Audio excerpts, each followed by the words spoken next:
Дорогие коллеги, Константин Анатольевич, спасибо за приглашение. Я вот сижу, слушаю, так как меня видно на экране, наверное, все видят мою реакцию, я периодически улыбаюсь, периодически качаю головой. Согласно с репликой Константина Анатольевича, вот мы выпускаем машиностроителей. Вот они должны обладать сквозными компетенциями, они должны нестандартно мыслить, они должны решать проблемы, вполне возможно создавать себе рабочее место. Это все супер. Коллеги, но для меня принципиально важно, чтобы инженер-конструктор, выпущенный любым учебным заведением, как минимум умел чертить. Для начала. Как минимум понимал в применяемости материала. Да? А сейчас я, когда наблюдаю образовательные программы наших высших учебных заведений, где сопромата у нас, занятий 16, где студенты встречаются с преподавателями по черчению, проектированию, конструированию на второй год, где-то там на 4-м, может быть, семестре, тоже не очень долго. Вот. И в итоге я сижу вот здесь, у себя на предприятии, и ожидаю инженера-конструктора, но получаю очень коммуникативную личность с очень широким кругозором, за исключением одного маленького нюанса. Чертить мы не научились.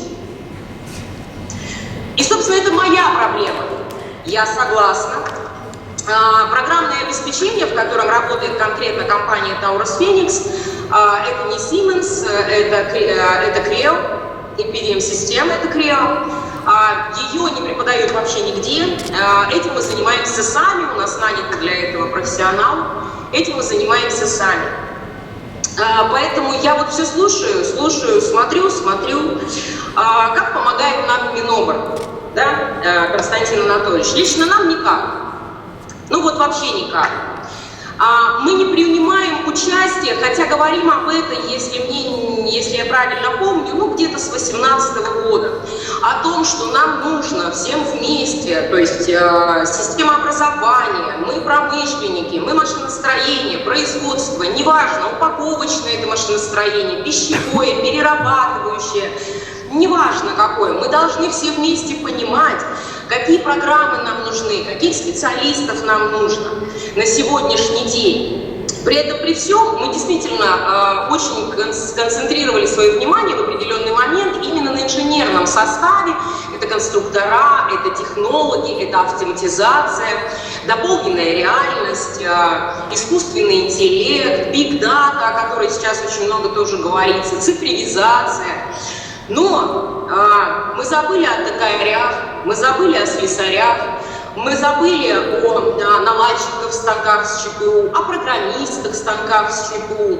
К сожалению, вот в этом направлении настолько мало учебных заведений, которые действительно готовят профессионалов. Ребят, которые приходят к станку, он понимает, зачем он сюда пришел, он понимает, для чего он встал, он понимает, что делает этот станок, да, что токарный, токарит, фрезер, безерит, все хорошо.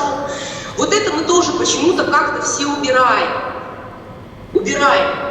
Я согласна с коллегой Денисом Александровичем, что у нас, к сожалению, этот сегмент персонала, именно производственных рабочих, профессионалов, к сожалению, уже предпенсионного возраста. Вот. Мы их используем как наставники у себя.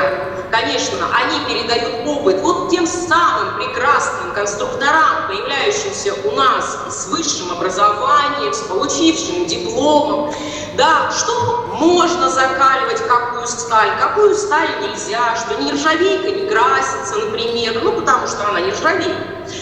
Вот, и они передают, конечно, эти знания.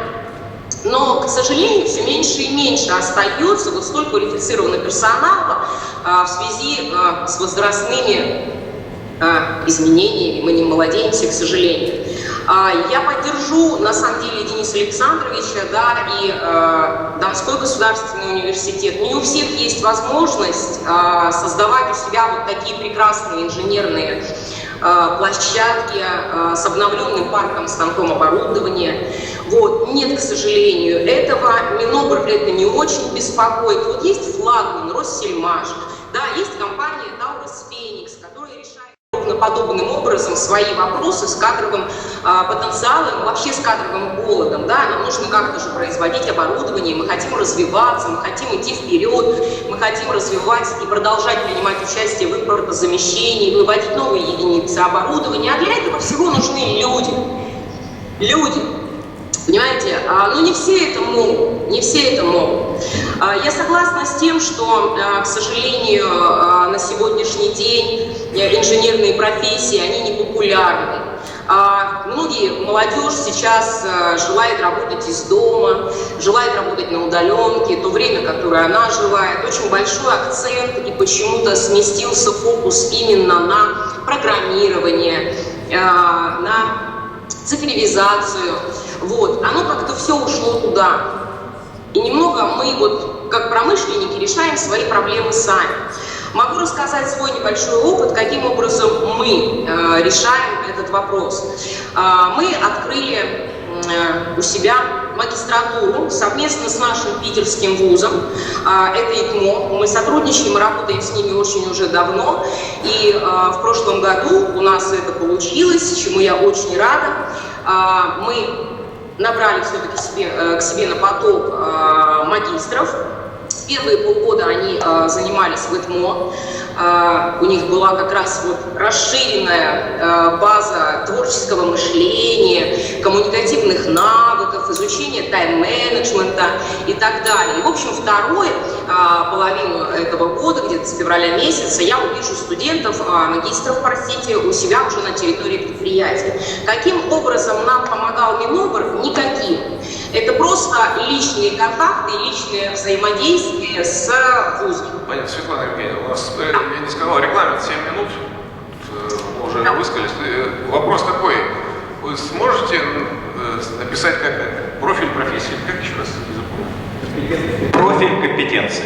Да. Я даже могу прислать пример, показать, как это, например, Или профили компетенции. Ну, сколько вам нужно специалистов? Какие примерно у вас требования чертить? Ну, понятно, не на кульмане, а на компьютере, да? Там, на компьютере, конечно. Там еще какие-то требования, сопромазывать, теория окраски. Мне кажется, это стандартный набор, которым должен обладать инженер-конструктор. Ну, мы, тем не менее, должны его написать, показать Минобру и сказать, вы готовите